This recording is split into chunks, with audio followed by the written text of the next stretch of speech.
दोस्तों, आपने आज तक बहुत सारे रहस्यमयी किले अपनी ज़िंदगी में देखे होंगे और हमारे चैनल फैक्ट्स अड्डा पर भी आपने देखे होंगे, मगर आज हम आपको एक ऐसे किले से मिलवाने जा रहे हैं जहां पर इतना ज़्यादा डरावना है कि आप लोगों की रूह कांप उठेगी।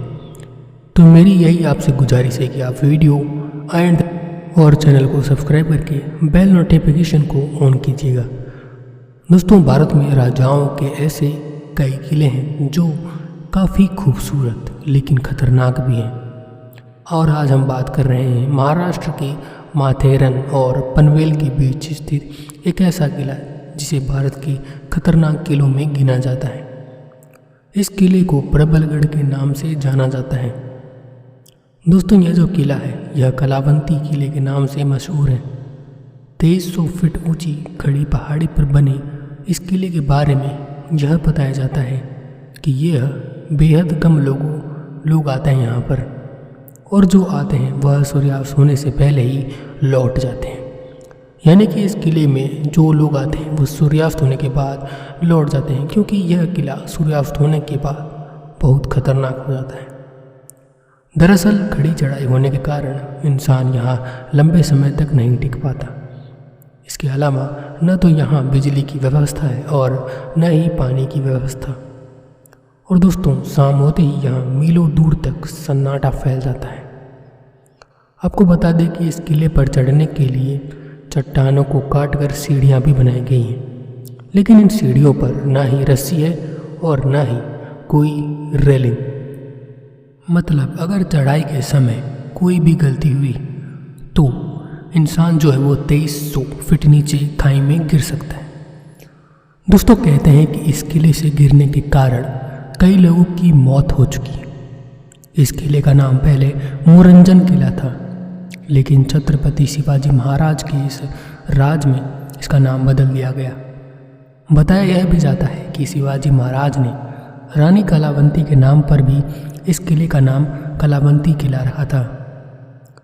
दोस्तों, आपको मैं ये बता दूं कि यह किला इतना ज़्यादा भयावह है कि लोग इसे देखने से मतलब इसको चढ़ने के बाद नीचे देखते हैं तो डर जाते हैं, मगर मुझे ये समझ नहीं आता कि लोग जाते हैं क्यों है।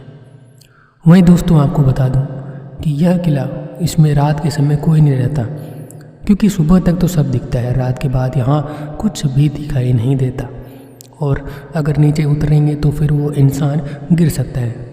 आपको जैसा कि मैंने बताया था कि इसमें जो है चट्टानों को काट कर सीढ़ियाँ बनाई गई हैं, इसके कारण यहाँ पर कोई भी रेलिंग वगैरह नहीं है, जिससे अगर थोड़ी सी भी चूक होती है तो आप सीधे 2300 फीट नीचे जा गिरेंगे। आपको समझ में आया ना? मतलब कि अगर आप 10 फीट से भी गिरते हैं तो आपको बहुत ज़्यादा चोट लग जाती है, मगर आप अगर 2300 फीट से नीचे गिरेंगे तो आप एक बार इमेजिन करके देखिए कि कितना बुरा हो सकता है आपके साथ। वहीं दोस्तों, कलावंती दुर्ग के किले से चंदेरी, माथेरान, करनाल और इरसिल किले भी नज़र आते हैं, क्योंकि यह किला इतना ऊपर है कि जिसके कारण दूसरे किले जैसे कि चंदेरी वगैरह भी दिखाई देते हैं। वहीं मुंबई के कुछ इलाके भी इस किले के ऊपर से देखे जा सकते हैं। दोस्तों, अक्टूबर से मई महीने तक घूमने के लिए यहाँ जो है लोग खूब आते हैं, मगर बारिश के दिनों यहाँ पर चढ़ाई बेड़ी खतरनाक हो जाती है, जिसके कारण बारिश के दिनों में यहाँ पर भीड़ कम दिखाई देती है। आपको बता दें कि यह किला इतना ज़्यादा भी डरावना नहीं है, फिर भी लोग इससे डरते हैं क्योंकि इसकी ऊंचाई ऐसी है और इसकी जो शेप है यानी कि बनावट ऐसी है कि लोग इसको देखकर थोड़े से चौंक जाते हैं कि यार ये कैसा किला है। लोग इससे ज़्यादा मतलब एक्सपेक्ट नहीं कर सकते कि इतना खतरनाक किला हो सकता है। दोस्तों, आपको जैसा मैंने बताया था कि यह किला जो है ये माथेरान और पनवेल के बीच स्थित किला है। तो आप लोग इस किले में जाना चाहते हो या नहीं? वहीं दोस्तों, यह किला पहले मतलब अलग अलग किलों के नाम से भी जाना जाता था, जिसको लोग कोई लोग प्रबलगढ़ किले के नाम से जानते हैं, तो वहीं कोई लोग कलावंती किले के नाम से भी जानते हैं, मगर ज़्यादातर लोग कलावंती किले के नाम से ही जानते हैं। ऐसा क्यों? क्योंकि यहाँ पर जो है आपको मैंने पहले बताया था कि शिवाजी ने ही अपनी कलावंती के नाम पर इस किले का नाम कलावंती रखा था। दोस्तों, आपको यह किला कैसा लगा? डरावना लगा या फिर नहीं? और ये छत्रपति शिवाजी महाराज के किले कलावंती के किले को देखकर आपको क्या लगा? अगर वीडियो पसंद आई है तो वीडियो को फटाफट से आप लोग शेयर जरूर करिएगा। अगर कलावंती किले से जुड़े कुछ और रहस्य आपको जानने हैं तो वीडियो के नीचे कमेंट करिएगा और हम ऐसे ही और अच्छे अच्छे किले लाएंगे डेली। तो चैनल को सब्सक्राइब कर दीजिए, बेल नोटिफिकेशन को ऑन कर दीजिएगा। मैं मिलता हूँ आपसे नेक्स्ट वीडियो में, तब तक अपना ख्याल रखें और देखते रहें हमारे चैनल